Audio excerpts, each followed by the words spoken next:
इससे पहले हमारे तमाम एनएसयूआई के साथी और भी छात्र संगठन इस आंदोलन से जुड़े हुए थे। और कहीं ना कहीं मैं आपको एक बात बोलना चाहता हूं स्पष्ट कि ये खाली एक राज्य, एक पेपर और एक भर्ती की समस्या नहीं है। कुछ सालों से केंद्र सरकार का और राज्य सरकारों का, ये कई सारे राज्य सरकारों को मैं बोल रहा हूँ, और केंद्र सरकार का कॉमन पैटर्न बन गया है। या तो भर्ती निकलेगी नहीं, आप देश में बेरोजगारी देख रहे हैं, और भर्ती निकलेगी तो भर्ती में जो धांधली सामने आएगी। आप लोगों ने नीट का एग्जाम भी देखा, तमाम एग्जाम देखे कि या तो भर्ती निकलेगी नहीं, निकलेगी तो उसमें धांधली सामने आ जाएगी।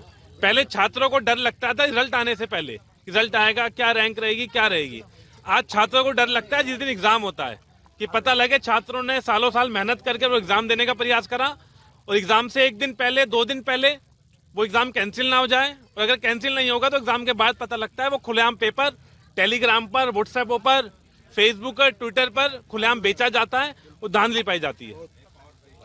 अब और छात्र संगठनों से भी मेरी बातचीत हुई है, आज मैं यहाँ छात्रों से भी मिला हूँ। अभी आगाज पटना से लेकर हम पूरे देश भर में लेकर जाएंगे, और हो सकता है कि पटना के अंदर तो चुनावी समय है तो ज्यादा कुछ सियासत करने लग गए हैं लोग, लेकिन ये आंदोलन अब रुकेगा नहीं, और ये सियासत से दूर एक आंदोलन है। पूरे देश भर में बोला जाता है कि सबसे युवा देश भारत देश है। सुप्रीम कोर्ट, तमाम न्यायपालिका, तमाम सरकारें ये तो तय कर देती हैं कि हम क्या पहनेंगे, क्या खाएंगे, लेकिन जब छात्रों की बात आती है, उनकी नौकरी की बात आती है, उनके पेपर लीक की समस्या की बात आती है, तो किनारा कर देती है और मुंह फेर लेती है। अभी तक जो आंदोलन की मैंने खुद वीडियो देखी, मेरी रूह कांप उठती थी वीडियो को देखकर, कि तमाम लाठियां, तमाम बंदूकें लेकर हमारे जो छात्र थे उन पर आक्रमण हुआ। अभी तक तो इस प्रदेश के मुख्यमंत्री को और देश के गृह मंत्री को पटना आ जाना चाहिए था, और देश भर के छात्रों से माफी मांगनी चाहिए थी। और ये खाली पटना के छात्र नहीं है, वो खाली पटना के छात्र नहीं है। आज मुझे पता कल मुझे जब परसों निमंत्रण मिला कि हम एक छात्र पंचायत का भी यहाँ पे आगाज हुआ है, तो मैंने निर्णय लिया कि सबसे पहले मैं छात्र पंचायत को जाके समर्थन दूंगा, और देश भर के छात्रों से भी अपील करूंगा कि अब हमें खड़ा होना पड़ेगा, और गांधीवादी तरीके से। मैंने भी आज ये निर्णय लिया है कि यहाँ मैं 1.5-2 घंटे का मौन व्रत रखूंगा, और ये मौन देश के छात्रों को समर्पित है, पटना के, बिहार के छात्रों को समर्पित है, कि जब तक अब हमारे छात्रों की आवाज नहीं सुनी जाएगी। और इन छात्रों ने भी मुझे ये सुनिश्चित करा कि भैया खाली इस एग्जाम को लेकर नहीं है, तो तमाम पेपर लीक की घटना आप लोगों के सामने होगा। वो किस तरीके से एनटीए हो, स्टेट बोर्ड हो, यूजीसी हो, तमाम इनके जो संसाधन हैं, जो तमाम इनकी जो प्रक्रिया, तमाम इनके इंस्टीट्यूशंस हैं, वो कंप्लीटली कॉम्प्रोमाइज हो गए हैं। इसलिए पेपर लीक की घटना सामने आ रही है। और पेपर लीक के अंदर अगर कुछ सेंटर कॉम्प्रोमाइज हुए थे बिहार में, इसमें छात्रों का गुना नहीं था, तुम्हारी नाकामी थी। और कहीं ना कहीं ये जो यहाँ के शिक्षा मंत्री हैं अशोक चौधरी, और ये मैं मानता हूँ कि कहीं ना कहीं सुनील कुमार जो शिक्षा मंत्री हैं, और खास तौर पर जो यहाँ के प्रदेश के मुख्यमंत्री हैं, वो खुद कहीं ना कहीं छात्र आंदोलन से निकले मुख्यमंत्री हैं, खुद छात्र रहे हैं, तो उनको तो दर्द और डबल समझना चाहिए था। अगर अडानी मुख्यमंत्री होता तो मैं समझ सकता था कि वो लाठियां चलो बरसा रहा है, वो कैपिटलिस्ट है, लेकिन खुद नीतीश कुमार जी को शर्म आनी चाहिए। और अभी तक ना उन्होंने माफी तो मांगना छोड़िए, छात्रों तक ना तो फोन कॉल करा, ना छात्रों को बुलाया कि आपकी क्या समस्या है। और इस पेपर लीक के पीछे एक बड़ी साजिश है।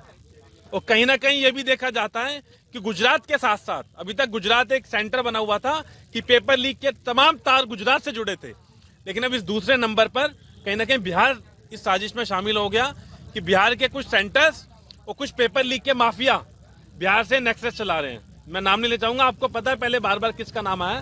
तो मुझे लगता है मुख्यमंत्री जी का संरक्षण है कहीं ना कहीं साजिश की, बड़ी साजिश के पीछे। तो इसके बाद मैं अपना मौन व्रत रखूंगा। मेरी छात्रों से बात हुई है, इनके साथ और समय गुजारूंगा, अपना एक मौन व्रत रखूंगा। और ये मौन देश के तमाम उन छात्रों के लिए है जिनके साथ बार बार ये सरकार आक्रमण कर रही है।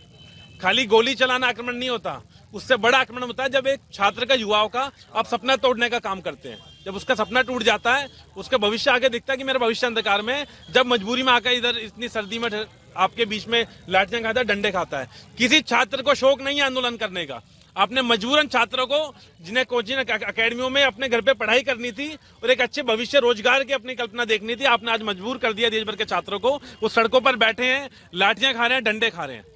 और हमें और मजबूर ना करें कि देश भर में हम ऐसी एक आंदोलन खड़ा करने अब जा रहे हैं कि देश की सरकारों को, न्यायपालिका को भी हमारी बात सुननी पड़ेगी। इसके बाद मैं अपना मौन व्रत शुरू करने जा रहा हूँ। बहुत बहुत धन्यवाद। उम्मीदर बार बार राहुल जी ने आपने देखा होगा जब न्याय यात्रा भी निकाली, बार बार पेपर लीक को लेकर, युवाओं को लेकर बार बार बोल रहे हैं। हमें भी पूरा उन्होंने मैसेज कन्वे करा कि इन छात्रों के साथ मजबूती से खड़ा होना है और हम पूरे एनएसयूआई और देश भर के पूरी जो छात्र शक्ति है इन छात्रों के साथ हैं। और देश भर में पेपर लीक को लेकर हम एक बड़ा आंदोलन भी शुरू करने जा रहे हैं।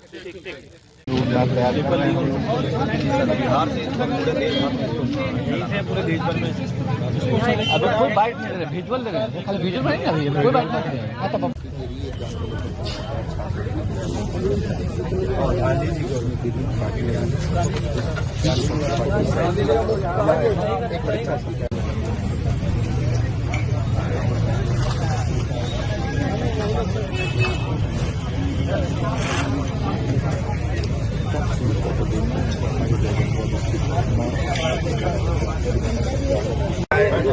सभी छात्र संगठन से हमारे भाई, हमारे सपोर्ट में सब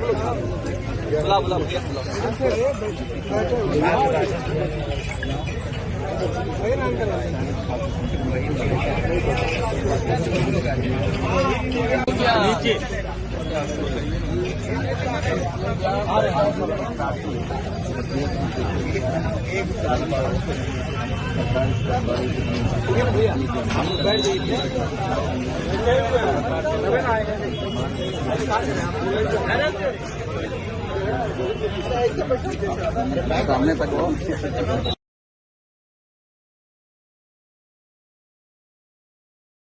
अमर उजाला जीवांजलि के सारथी की मदद लें और महाकुंभ में स्नान जरूर करें।